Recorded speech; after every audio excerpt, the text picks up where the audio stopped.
Morska biološka postaja Nacionalnega inštituta za biologijo ima v okviru svojih dejavnosti tudi aplikativne raziskave in velik del teh raziskav odpade na najrazličnejše monitoringe oziroma, kot sem že rekla, spremljanje najrazličnejših parametrov. Monitoringi, državni monitoringi, ki so predpisani strani države, v tem primeru strani Ministrstva za okolje in prostor, morajo biti izvajani oziroma pač Slovenija je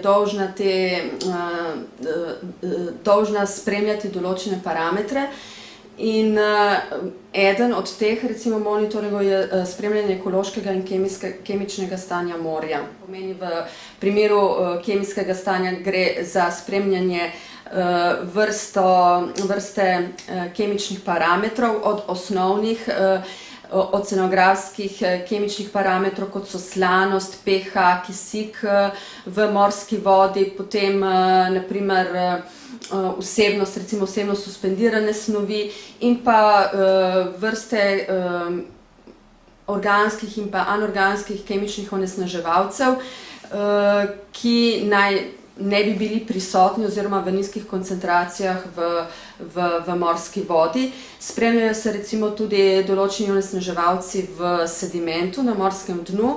Po drugi strani pa imamo te biološke parametre, s katerimi ocenjujemo ekološko stanje morja, in ti biološki parametri so recimo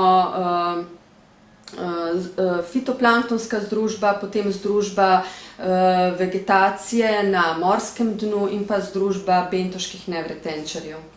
V lanskem letu smo začeli izvajati monitoring ekološkega stanja morja. To je novost, v bistvu je bilo to vpeljano na nivoju celotne Evropske skupnosti in za vse površinske vode, namreč gre za spremljanje, kot sem že prej omenila, bioloških združb, s katerimi ocenjujemo ekološko stanje, in pač ker v biologiji so procesi počasni, potekajo počasi, spremembe se odvijajo na daljši rok, lahko rečemo, da smo v lanskem letu naredili neko preliminarno oceno našega morja in so rezultati, prvi ti preliminarni rezultati kažejo na razmeroma dobro stanje morja, pač seveda z določenimi deli, ki so nekoliko slabše ocenjeni s temi biološkimi parametri. Recimo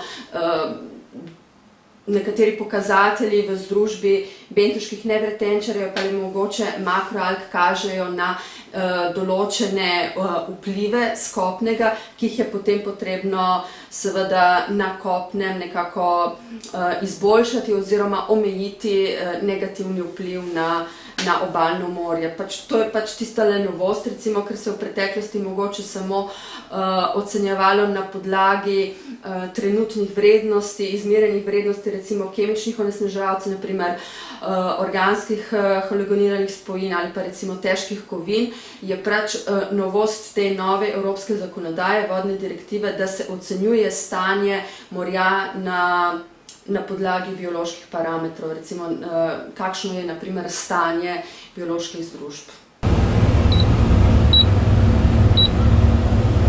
Aha, tle vidimo vse postaje.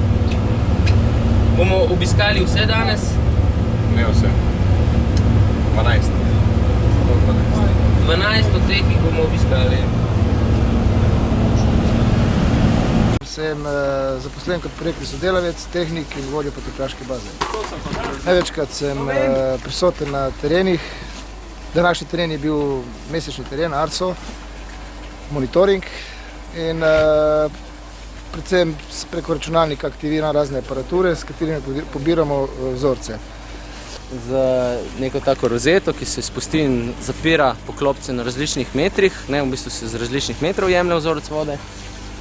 Eden vzorčevalnik mu pravimo rozeta, to je 12 nizkinov, to so take vzorčevalne posode, ki se v določeni globini, ki mu določiš globino na računalniku, spustimo preko zajlje in se zaprejo in vzamejo 8 litrov vode na tisti globini. Ponovadi mi jemljemo tam do 5 do 6 globin, nič 5, 10, 15, 20, 25.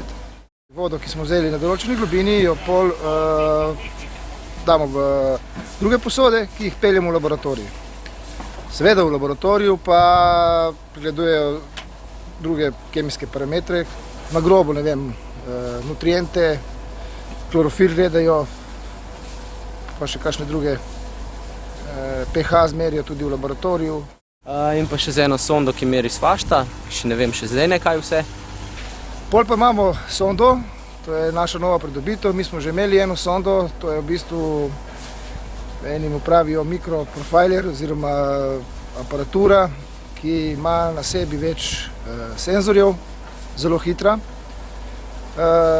Stara, ki je bila iz Avstralije, smo jo zdaj zamenjali za novo, je delala dolgo časa, je bila po moje še edina bila živa na svetu, zelo natančna. Ta je pa tudi nekaj posebnega, smo jo pa naročili v Nemčiji in ima tudi veliko frekvenco zajema podatkov, ne vem, na grobo bom povedal. Vsake 2 cm vzame podatke, jih pošlje preko kabla v računalnik in nam riše direkt profile. Recimo profile tistih parametrov, katerih senzorji so gor. Klorofil, kisik, pH, temperaturo, konduktivnost, z nje začuna slanost in temperature. Klorofil, rumeno je kisik, modro je slanost in rdečo temperaturo. Tle je levo je globina, se pravi, do 15 metrov je šla sonda in vidimo, da ni nič posebnega. Temperatura 25 v povprečju, ker je nizka globina, do dna je skoraj isti profil. In ta sonda je še posebej, ker meri turbulenco. Ima še 2 senzorja turbulenco, to je mikroturbulenca, ki jo potrebuje za oceanografske raziskave naš doktor fizik Malačič. In ti senzorčki merijo te mikroturbulence znotraj, ne vem, 1 metra, pol metra, centimetra, decimetra. Je pa malo smešna sonda, če ste boste videli, je imela gor take laske, to je ravno zaradi tega, da ta med spustom, posebnost te sonde je tudi ta, da gre na prosti pad. Se pravi, ni cukanja, ni povezana direkt z barko, da bi jo cukalo, da jo puščamo, ampak gre na prosti pad dol. In zato ima gor take resice, tiste laske, da oblažite, da ona sama ne proizvaja turbulence. Ne vem, približno na en spust do globine 25 metrov dobimo okoli 1500 do 2000 kolon, vrstic, in pač toliko, koliko je senzorov, toliko kolon. Se pravi, kar nekaj podatkov v nekaj sekundah. To je zelo dobra pridobitev. Se pravi, bi se reklo, v 5 sekundah dobimo to, kar smo enkrat nekoč rabili, verjetno so stali na eni postaji po 2-3 ure, da so vse to skupaj zmerili. Govorim 30 let nazaj.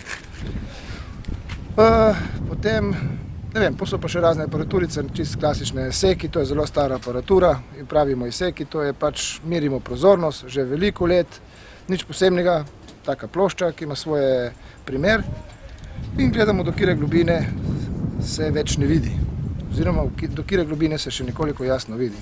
Pri nas, recimo v našem morju, seki ponovadi včes do 11 metrov, 4. Danes je bil 12-13 metrov, pričakovali smo nekoliko slabše.